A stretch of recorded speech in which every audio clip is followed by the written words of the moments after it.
Soovitame tsitaate kuulates sättida end mugavalt silmad kinni istuma ja keskenduma edastatud sõnumile.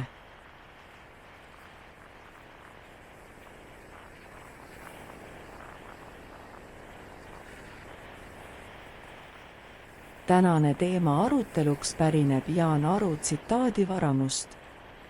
Ta on öelnud: üks suur takistus on laste ja ka täiskasvanute eelarvamus, et nemad ise ei ole loovad.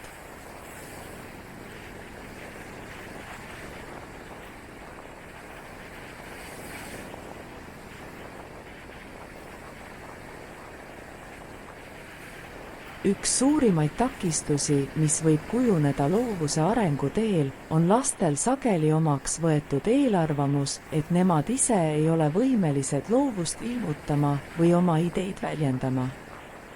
See tõekspidamine võib pärssida lapse enesekindlust ja usku enda võimetesse, luues nõiaringi, kus enese alahindamine takistab loovuse vabalt voolamist. Algne mõte kerkib tihti üles ühiskonna ootuste ja võrdlusmomentide kaudu. Lapsed võrdlevad end teistega, nähes nende saavutusi ja loovaid väljendusviise ning võivad end alaväärsena tunda. Vanemate, õpetajate ja eakaaslaste arvamused võivad samuti tugevalt mõjutada laste enesehinnangut. Kui lapsele rõhutatakse pidevalt tema puudujääke või kui teda ei julgustata oma ideid jagama, võib see kujuneda arusaamiseks, et tema loovus on tühine või vale.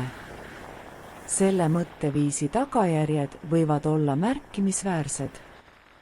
Lapsed võivad hakata vältima uute ideede proovimist või loovaid tegevusi, kartes ebaõnnestumist või teistepoolset naeruvääristamist. Nad võivad kinni jääda oma mugavustsooni, eelistades tegevusi, kus nad tunnevad end juba hästi.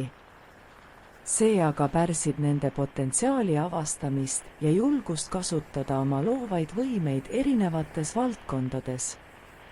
Oluline on muuta seda eelarvamust ning aidata lastel mõista, et loovus on midagi, mis on igaühes olemas.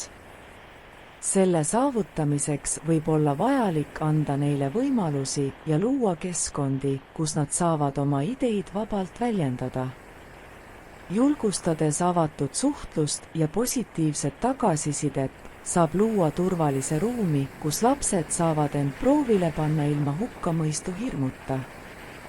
Lisaks võib inspireerivate eeskujude ja edulugude jagamine olla võimsaks vahendiks eneseusu suurendamisel. Siinkohal on oluline näidata teiste laste pingutusi, et lapsed mõistaks, et lihtsalt ei tule midagi. Et peab keskenduma ja pühenduma ühele asjale, siis tuleb ka edu. Nähes teisi lapsi või noori, kes on suutnud oma loovust rakendada ja saavutanud midagi erakordset, võib anda neile motivatsiooni ja veendumust, et ka nemad suudavad midagi sarnast korda saata.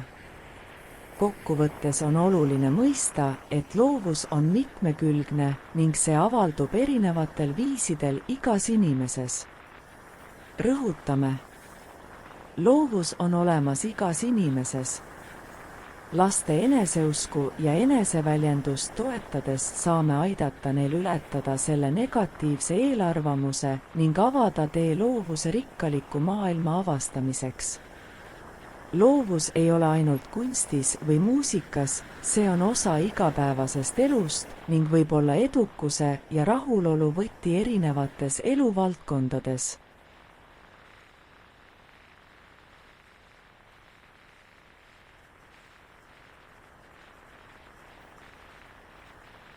Aitäh kuulamast ja järgmiste kohtumisteni!